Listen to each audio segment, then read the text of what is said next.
Last month, cdprojektred announced that there would be no more updates for Cyberpunk 2077, which ends the unique 4-year-long journey of a game which represents both the horrific moral bankruptcy the gaming industry is threatening to be engulfed in, but also the wonderful heights that a game is capable of achieving when made with love and care.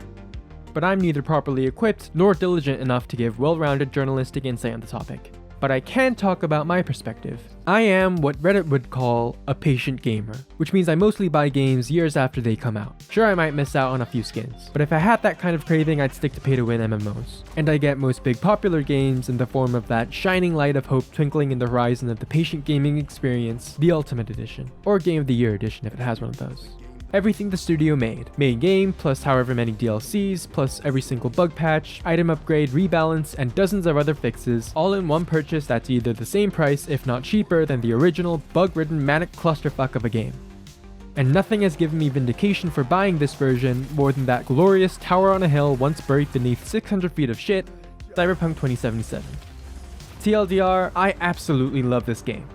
But this video isn't a review of Cyberpunk 2077 and how mind-blowingly good it is. I will probably make a video about the game itself eventually, but for now, I just wanted to talk about how my perception of the game is defined largely by my journey to get to it.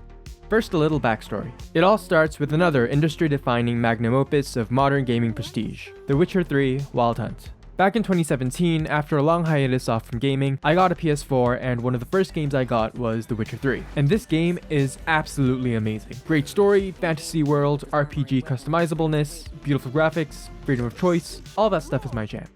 Which is why it's still my favorite game of all time. So when I found out that the company that made The Witcher 3, Polish Architects of Divine Manifestation cdprojektred, had another game in the pipeline,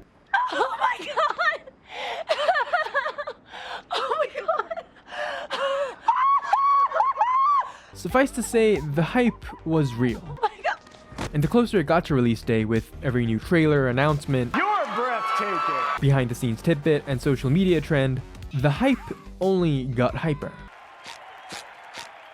That's his eager face. So much so that for the first time in 3 years and more than 24 games, I was seriously considering not just getting a newly released game, but pre-ordering one. The geniuses at cdprojektred were cooking, and I liked what I smelled. Until a stampede of incredibly suspicious last-minute delays kinda cooled the hype. And really, everything changed when eventually the game came out and broke the internet in all the worst ways.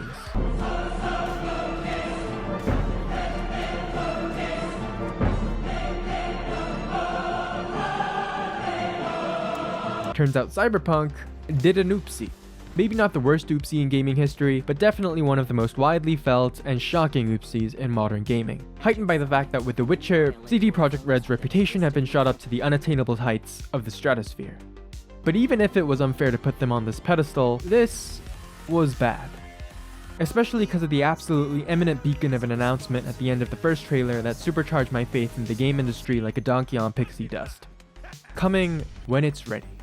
It was such a breath of fresh air to see that in the midst of the murderous crunch culture and unconscionably greedy business bitches making filthy money decisions designed to rip off as many people as humanly possible with half-baked asbestos packaged in pre-order bundles that was the video game industry.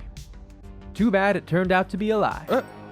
Because on release day, the game was simply not finished.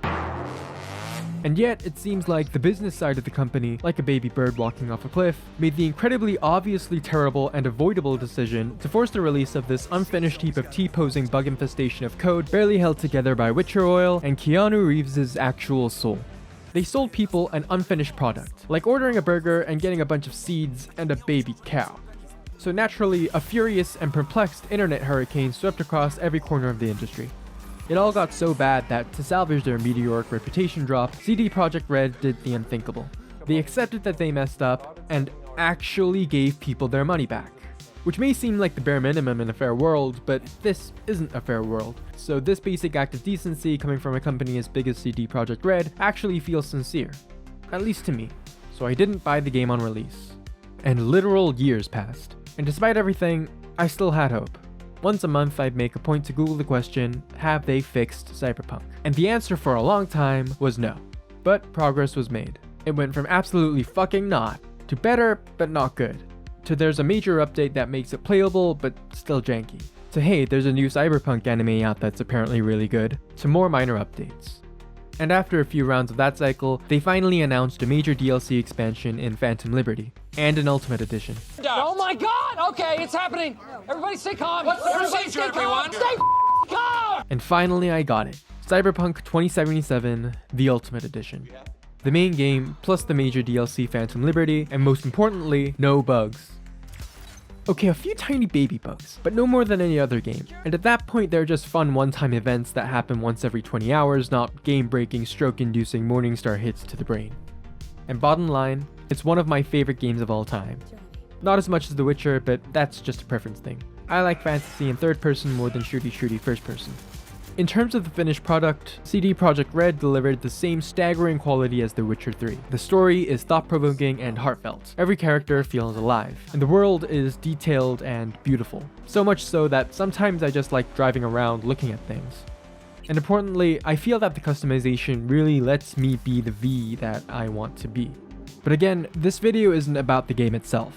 It's about how people's experiences outside of the game, like when they got it and the whole discourse around it, has such an effect on their perception of it.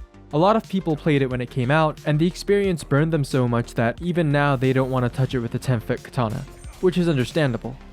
Other people have more of a love-hate relationship with the game, having experienced the game's full redemption arc. Then there are people like me, who have only known the game at its best, and I look forward to what cdprojektred has in store for us. Though not enough to buy it on day one, because the stark reality of the video game industry that everyone is aware of is that day one products are just open betas. You're paying full price for a full game and getting a broken demo, and studios keep getting away with it because consumers keep buying them. Why? Why buy into the same destructive repetitive cycle? I really don't know. The greedy business monkeys are always going to try and squeeze you for everything you got. There are literally millions of games out there. You don't need the shiny new one. Get the better deal, don't be the baby bird. And I cannot understate just the insane amount of irony that this whole situation embodies. One of the central themes of Cyberpunk is that corporate greed will destroy us. This war's a people's war against a system that spiraled out of our control.